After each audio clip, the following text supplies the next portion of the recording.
বাদশাহ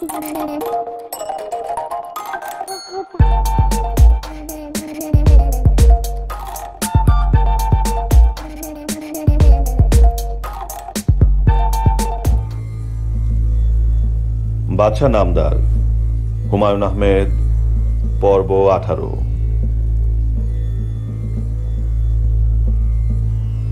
পারস্য সম্রাট শাহ তামাস্প এবং রাজ্যহারা হুমায়ুন মুখোমুখি দাঁড়িয়ে আছেন। পারস্য সম্রাট তাঁর জাঁকজমক দেখিয়ে হুমায়ুনকে অভিভূত করতে চাইছেন। অপূর্ব বেশভূষায় সজ্জিত খোজারা পুষ্প বৃষ্টি করল। সামরিক বাদ্যবাজনা হচ্ছে, ঘোড়সওয়ার বাহিনী সালাম জানিয়েছে, এগিয়ে আসছে হস্তি বাহিনী।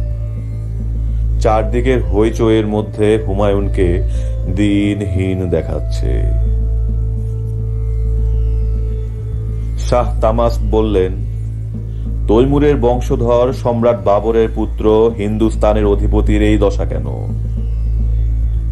হুমায়ুন বললেন, আমার ভাইদের কারণে এই দশা।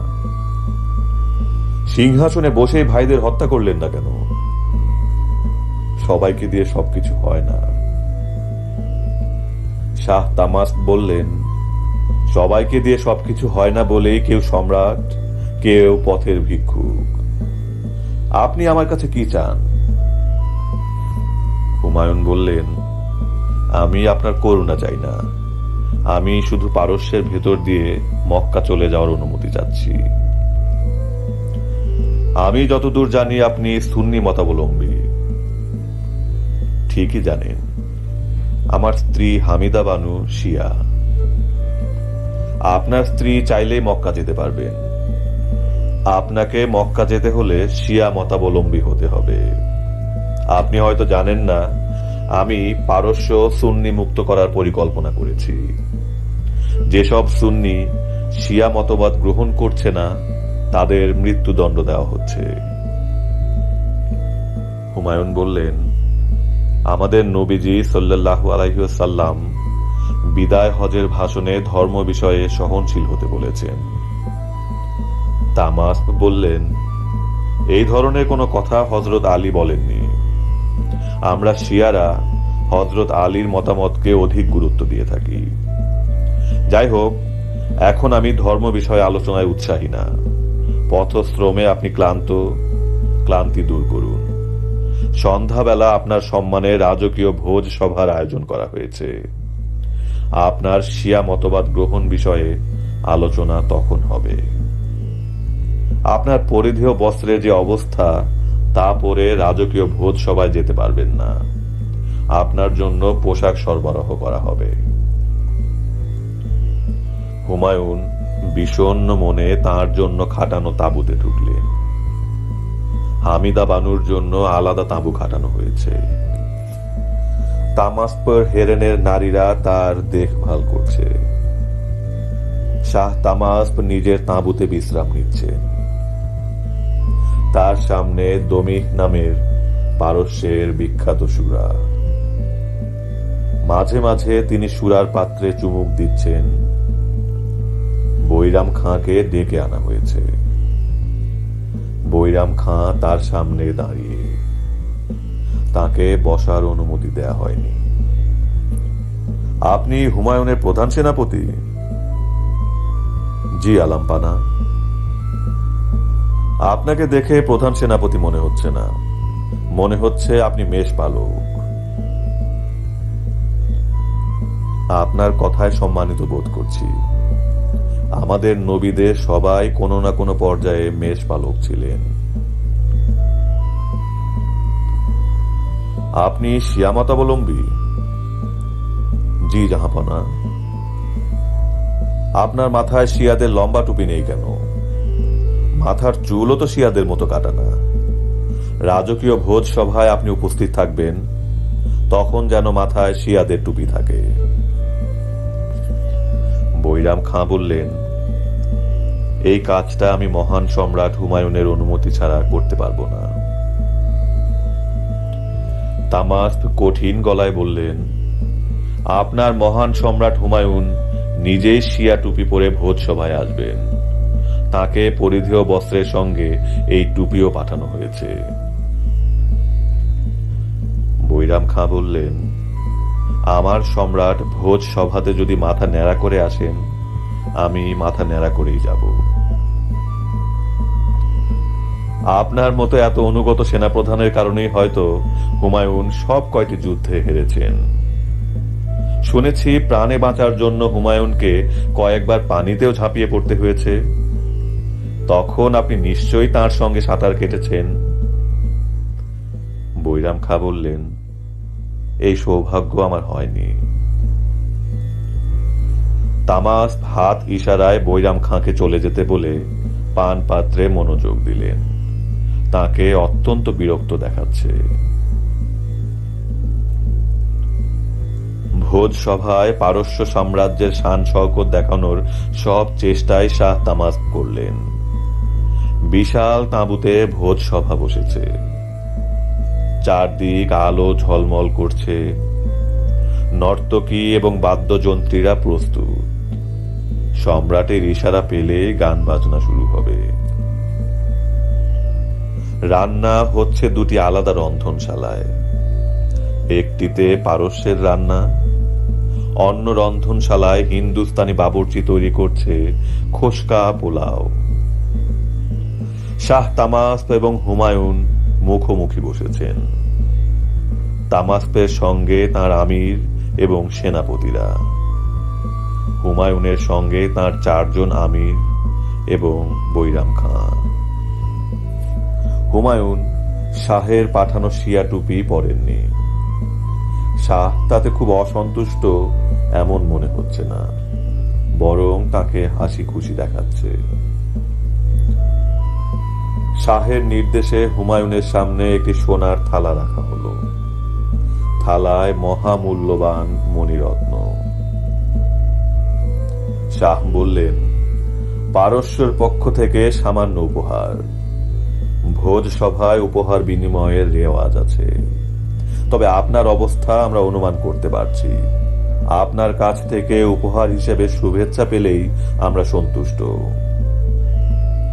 শাহের উপস্থিত আমিররা এ কথায় হ্যাঁ সূচক মাথা নাড়লেন। কারো কারো ঠোঁটে বিদ্রুপের হাসি দেখা গেল। হুমায়ুন বললেন, মহামান্য শাহ তামাস্পের জন্য আমার পক্ষ থেকে সামান্য উপহার। এই উপহার গ্রহণ করলে আমি এবং আমার সঙ্গীরা আনন্দিত হব। হুমায়ুন সবুজ রেশমি রুমালে ঢাকা একটি পাথর এগিয়ে দিলেন। শাহ তামাস্প রুমাল খুলে তাকিয়ে রইলেন। কয়েক মুহূর্ত তার মুখে কোনো কথা ফুটল না। শাহের আমিররা উঁকি ঝুঁকি দিচ্ছেন। তাদের মধ্যে নিচু স্বরে ফিসফিস শুরু হলো। তামাস্প বললেন, এটি কি সেই বিখ্যাত কোহিনূর?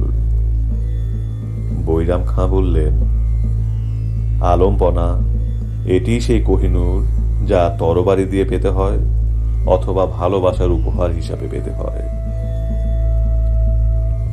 কোহিনূরের ওপর আলো পড়েছে। মনে হচ্ছে সবুজ রেশমি রুমালের মাঝখানে আগুন ধরে গেছে। শাহ তামাস্পের নির্দেশে খাবার পরিবেশন শুরু হয়েছে। একই সঙ্গে নৃত্য গীতের আসর বসেছে। 7 জন নর্তকী নাচছে। তাদের সঙ্গে বাদ্যবাজনার সুর করুণ, কিন্তু নাচের ভঙ্গি উচ্ছল। দুই বিপরীত ধারা চমৎকার মিল খেয়ে গেছে। হুমায়ুন মুগ্ধ হয়ে নাচ দেখছেন। শাহ তামাস্প বললেন, এইসব নর্তকীকে আমি উপহার হিসাবে আপনাকে দিলাম। আপনার তাঁবুর পাশে এদের তাঁবু।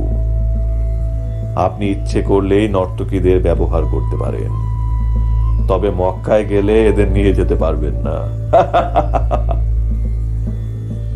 শাহ নিজের রসিকতায় হাসতে হাসতে ভেঙে পড়ছেন। আমিররাও হাসছেন। সুরা তার প্রভাব বিস্তার শুরু করেছে। নিশিরাত পর্যন্ত পান ভোজন চলল। শাহ তামাস্ক পরদিন তার সঙ্গে বাঘ শিকারে যাওয়ার জন্য হুমায়ুনকে আমন্ত্রণ জানালেন। ভোজ সভায় শিয়া প্রসঙ্গ উঠল না। মির্জা কামরান ভয়াবহ দুঃস্বপ্ন দেখে জেগে উঠেছেন। তার শরীর ঘামে ভেজা, পিপাসায় বুক ফেটে যাচ্ছে। দুঃস্বপ্নে তিনি দেখলেন তাকে ঢোকানো হয়েছে গাধার চামড়ায়, চামড়া সেলাই করে দেওয়া হয়েছে। একটা খোলা ঘোড়ার গাড়ির পাটাতনে তাকে শুইয়ে রাখা হয়েছে। ঘোড়ার গাড়ির চালক রূপার ঘণ্টা বাজাতে বাজাতে বলছে, মহান মোগল সম্রাট হুমায়ুনের নির্দেশে মির্জা কামরানকে শাস্তি দেওয়া হচ্ছে। ঘোড়ার গাড়ির পেছনে শত শত শিশু, তাদের খিলখিল হাসির শব্দ শোনা যাচ্ছে।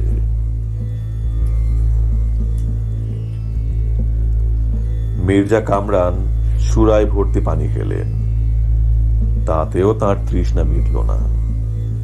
তিনি তৎক্ষণাৎ চিঠি লিখতে বসলেন। এই চিঠি যাবে পারস্য সম্রাট শাহ তামাস্পোর কাছে। মির্জা কামরানের পত্র। মহান পারস্য সম্রাট, পৃথিবীর সূর্য, জগতের সৌন্দর্য, সর্বশক্তির আধার শাহ তামাস্প, আমার বড় ভাই, মোগল সাম্রাজ্যের কলঙ্ক হুমায়ুন বিষয়ক কিছু কথা।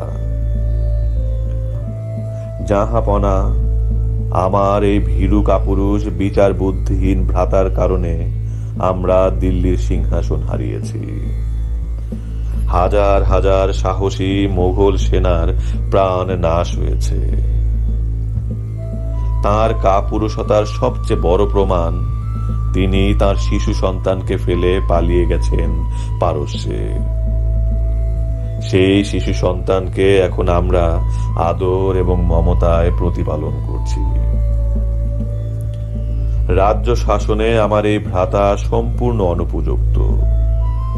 সব সময় আফিমের নেশায় আচ্ছন্ন থাকেন বলে তার জগৎ বাস্তবতার বাইরের জগৎ। আপনি নিশ্চয়ই অবগত আছেন যে আমার এই ভ্রাতা আধা বেলার জন্য একজন মিসকিন ভিস্তিওয়ালাকে দিল্লির সিংহাসনে বসিয়েছিলেন। এতে তিনি নিজে হাস্যাস্পদ হয়েছেন, মোগলদের ছোট করেছেন। আপনার কাছে আমার অনুরোধ, আপনি আমার এই অযোগ্য অকর্মণ্য ভ্রাতাকে আমার হাতে তুলে দিন। বিনিময়ে আমি কান্দাহার আপনার হাতে তুলে দেব।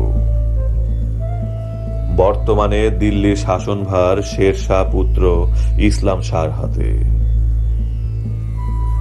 আমি নিশ্চিত আল্লাহ পাকের হুকুমে আমি তাকে পরাজিত করে হিন্দুস্তানে মোগল শাসন প্রতিষ্ঠিত করব। অকর্মণ্য নেশাগ্রস্ত হুমায়ুন জীবিত থাকা অবস্থায় এটা সম্ভব হবে না। এই পত্র আমি আমার 3 ভাইয়ের সম্মতিতে লিখছি। রাজমহিষীরা আমার সঙ্গে আছেন। ইতি মির্জা কামরান।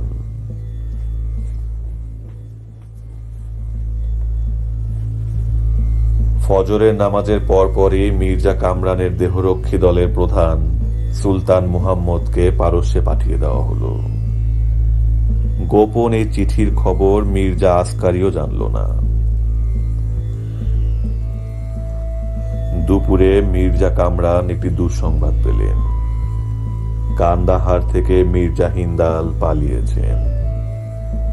তিনি হুমায়ুনের সঙ্গে যোগ দেওয়ার জন্য পারস্যের দিকে যাত্রা করেছেন। মির্জা কামরান ফরমান জারি করলেন যে হিন্দালকে জীবিত বা মৃত তাঁর কাছে নিয়ে আসতে পারবে তাকে 1000 স্বর্ণ মুদ্রা পুরস্কার দেওয়া হবে। মির্জা হিন্দাল যে দুজনের সাহায্যে পালিয়েছিলেন তারাই তাকে ধরে এনে সন্ধ্যার মধ্যে মির্জা কামরানের কাছে হাজির করল। তারা 1000 স্বর্ণ মুদ্রা পুরস্কারের দাবিদার। মির্জা কামরান দুজনের প্রত্যেককেই 500 স্বর্ণ মুদ্রা দিতে খাজাঞ্চিকে হুকুম দিলেন। পুরস্কার পাওয়ার মতো কাজ তারা করেছে, তবে একজন শাহজাদার বিশ্বাস ভঙ্গ করার মতো অপরাধও তারা করেছে। এই অপরাধের শাস্তি হিসেবে দুজনের স্বর্ণ মুদ্রাই বাজেয়াপ্ত হবে। একই সঙ্গে তিনি দুজনকেই অন্ধ করার নির্দেশ দিলেন। হিন্দালকে পাঠানো হলো মৃত্যুদণ্ডপ্রাপ্ত অপরাধীদের যেখানে রাখা হয় সেখানে। মির্জা কামরান হিন্দালকে মৃত্যুদণ্ড দিলেন। মৃত্যুদণ্ড কার্যকর করা হবে হাতির পায়ের নিচে হিন্দালের মাথা চূর্ণ করে। মির্জা কামরান নির্দেশ দিলেন কাবুল থেকে জল্লাদ হাতি ছোট কুমারকে আনতে।